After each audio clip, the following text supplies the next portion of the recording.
Police ಇಲಾಖೆಗೆ ಸೇರ್ಪಡೆಯಾದ ಮೊದಲ ಲಿಂಗತ್ವ ಅಲ್ಪಸಂಖ್ಯಾತ ಎಂಬ ಹೆಗ್ಗಳಿಕೆಗೆ ಇಲ್ಲಿನ ಮಾನ್ವಿ ಮಧು ಕಶ್ಯಪ್ ಭಾಜನರಾಗಿದ್ದಾರೆ.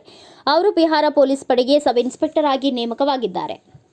ಪೊಲೀಸ್ ಇಲಾಖೆಗೆ ಸೇರಿದ ಮಧು ಅವರಿಗೆ ಬಿಹಾರದ ಮುಖ್ಯಮಂತ್ರಿ ನಿತೀಶ್ ಕುಮಾರ್ ಅಭಿನಂದನೆ ಸಲ್ಲಿಸಿದ್ದಾರೆ. ಸಬ್ ಇನ್ಸ್ಪೆಕ್ಟರ್ ಆಗಿ ನೇಮಕಗೊಂಡ ಬಗ್ಗೆ ಹರ್ಷ ವ್ಯಕ್ತಪಡಿಸಿರುವ ಮಧು, ಬದುಕಿನಲ್ಲಿ ಬಹಳಷ್ಟು ಕಷ್ಟ ಎದುರಿಸಿದ್ದೇನೆ. ಲಿಂಗತ್ವ ಅಲ್ಪಸಂಖ್ಯಾತರಿಗೆ ಈ ಹುದ್ದೆಗೆ ತಲುಪಲು ಭಾರಿ ಕಷ್ಟಪಡುತ್ತಿದ್ದೇನೆ. ಕೊನೆಗೂ ಬದುಕಿನಲ್ಲಿ ಮಹತ್ವದ ಘಟ್ಟ ತಲುಪಿದ್ದೇನೆ ಎಂದು ಹೇಳಿದ್ದಾರೆ.